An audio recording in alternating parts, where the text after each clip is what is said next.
What if you got a letter on your birthday every year? No return address, no signature, no explanation, just a sentence. One sentence. And what if that sentence always knew exactly what you were going through?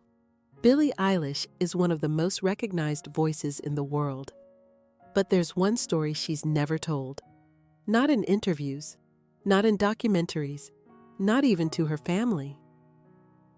It began on December 18th, 2015, her 14th birthday. A small white envelope slipped through her family's mailbox. She thought it was just a birthday card, but when she opened it, it simply said, "I saw you crying under the piano. You don't have to pretend next year." No name, no handwriting she recognized. Just that. Now here's what nobody knew.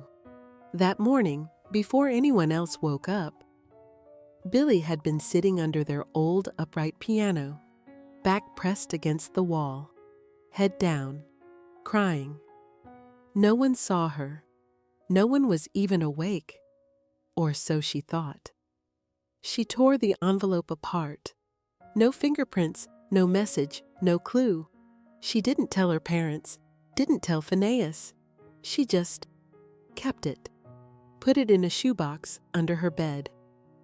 The next year, it happened again. December 18th, 2016.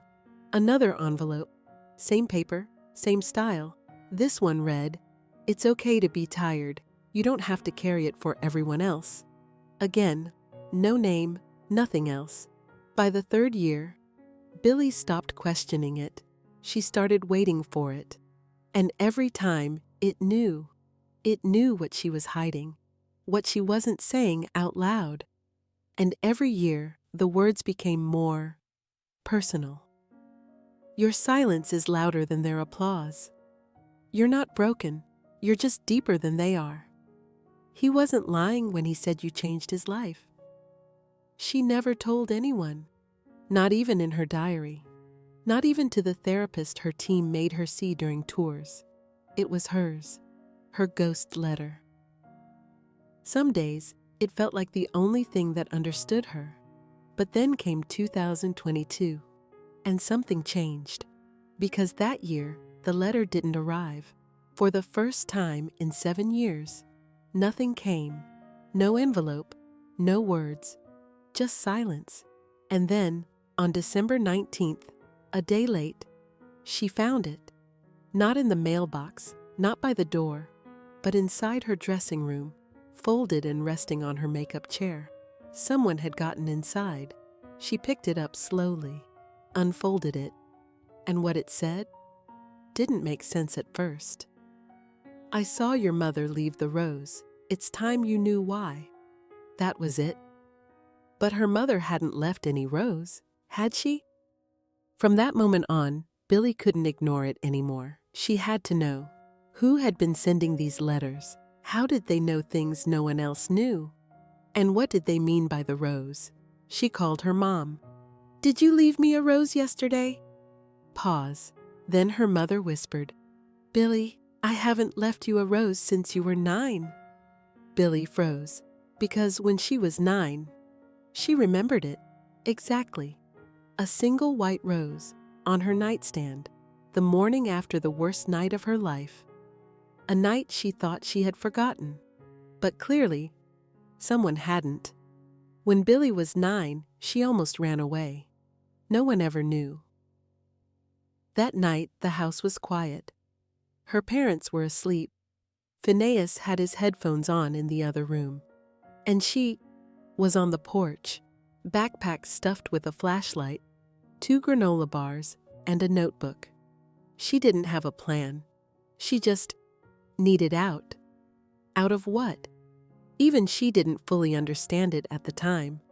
But her diary from that night held a single sentence. "If I disappear, maybe I'll matter more."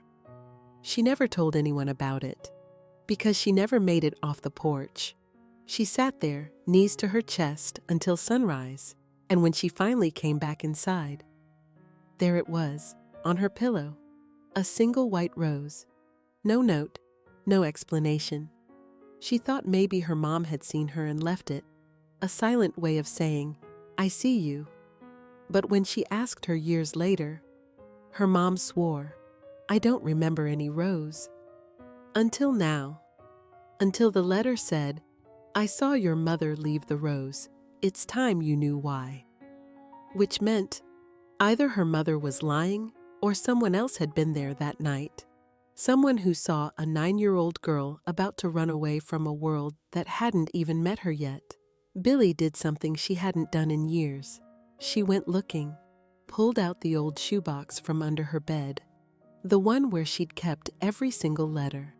There were 8, all typed, all folded the same way, all the same paper. But the 9th, the one from her dressing room, was different. It was handwritten, different paper, slightly scented, and the handwriting looked familiar. She scanned each stroke, the loops, the slants. Then she remembered, at the bottom of a childhood art project, a drawing she had done for her neighbor, there was a name, and the same handwriting. Maya, her babysitter. She hadn't seen her in over a decade. Billie's parents never talked about her. One day she was there, and the next, gone. No goodbye, no explanation, just silence. But now, something was clear. Maya had never really left. Billie searched her attic for boxes from their old garage, found one labeled Storage 2012. Inside, old DVDs, sketchbooks, and a sealed manila envelope, written on it in faded black ink. To be when you're ready. No stamp, no date, no return address. Just that. She opened it. Inside, a photograph. Her, Phineas, and Maya. But in the photo, Billie was crying, and Maya's hand was on her shoulder. She flipped the photo over. "I stayed, even when they told me to leave." Billie's heart dropped. Who had told Maya to leave? Why? And more importantly, why had she kept watching all these years? That night, Billie sat alone in her room, letters all around her, childhood memories scattered like puzzle pieces, and she asked herself the question she was too afraid to say out loud. What if Maya was still watching? And if she was, what had she seen that Billie didn't remember? The next morning, Billie woke up with one thought looping in her head. Why did they make Maya leave? She tried to ask her mom casually, over coffee, half a smile, pretending like it was nothing. "Hey, whatever happened to Maya?" Her mother paused mid-pour. "Maya? Yeah, she used to babysit me, right?" Silence. Then, "I'm not sure. That was a long time ago." But Billie caught it, that flicker in her mom's eyes, a flash of something. Guilt? Sadness? She didn't press, but she didn't let go either. Later that day, Billie dug into old emails, her father's archive from the family laptop, searched Maya. And there it was, a thread from 2013. Subject, regarding Maya R. The emails were between her father and a name Billie didn't recognize, Dr. Lawrence Greer, child psychiatrist. The contents made her stop breathing. "We believe Maya is forming an inappropriate emotional dependency on Billie. Her behavior has become increasingly protective, borderline obsessive. Strongly advise ending the relationship and minimizing contact moving forward." One sentence at the end froze her. If she resists stepping back, legal steps may be necessary. Billie dropped her phone. Her mind raced. Inappropriate? Obsessive? No, Maya wasn't like that. She was the only adult who didn't talk down to her, who didn't force a fake smile, who let her sit in silence when that's all she needed. And now, she was being rewritten, recast as a threat. But what if Maya knew something they didn't want her to know? Billie went back to the envelope, the one marked "To be when you're ready." She held the photo again, looked closer, and that's when she saw it.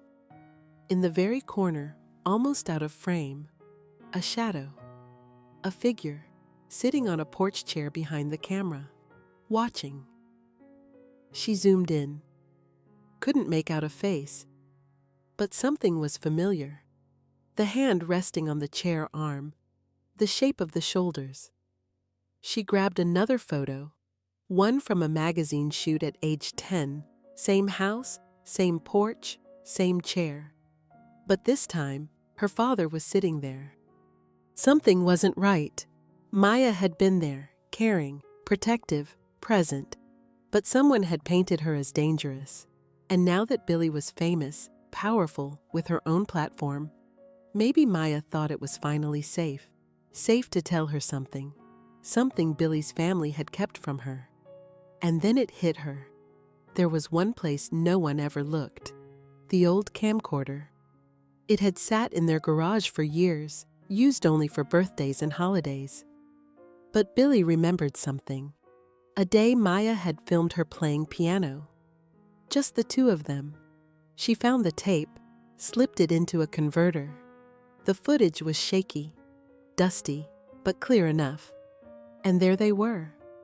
Young Billie at the piano, Maya behind the camera, whispering, "Sing what you're afraid of, not what you're told." But as the tape continued, Billie heard something else. A voice. From the background. Male. Sharp. "Don't fill her head with your feelings, Maya. She's just a kid." Billie froze. Because it wasn't her father. It was someone else. Someone Maya had argued with. But Billie had never seen. Until now. Because at the end of the tape, the camera was set down accidentally, and for 3 blurry seconds, a man's face appeared, older, unfamiliar. But the same man was on her tour staff now. Maya told her everything. How Aaron was hired as a behavioral consultant, a man who inserted himself into their lives quietly, in the name of emotional development. How he tried to reshape Billie, control her emotional responses, manipulate her relationships. And when Maya noticed, she confronted him. But instead of protecting Billie, her parents listened to him. They called Maya unstable, emotional, too close. And so she was removed. No police, no report, just erased. But Maya never left completely. She stayed nearby, watched Billie grow, watched her music, her pain, and on her 14th birthday, she sent the first letter, just to say, "I see you, you're not alone." And every year after, she reminded Billie of who she really was, until the year she saw Aaron again, on Billie's tour team. That's when she sent the final one, to warn her, to tell her, "Look again, your past is trying to repeat itself." That night, Billie fired Aaron. No reasons, no press, just a single line sent to legal. Terminate, immediate, no access to archives. She didn't ask questions. She didn't need to. Because now, she finally understood something. The letters weren't just comfort. They were protection, a silent shield, from someone who saw the danger before she could name it. A week later, Billie visited her old home, empty, quiet. Echoes of piano keys in her mind. She walked into her childhood room, sat on the floor, and left something on the windowsill, a white rose, and a note that said, "To the girl who almost ran, but stayed." She smiled, just a little, because for the first time, the silence wasn't heavy. It was peace. Some people protect us with words, some with silence. But the ones who never leave are the ones we never forget. Like the video. Comment. Have you ever been someone's Maya? Subscribe to Erote Stories for more unforgettable tales.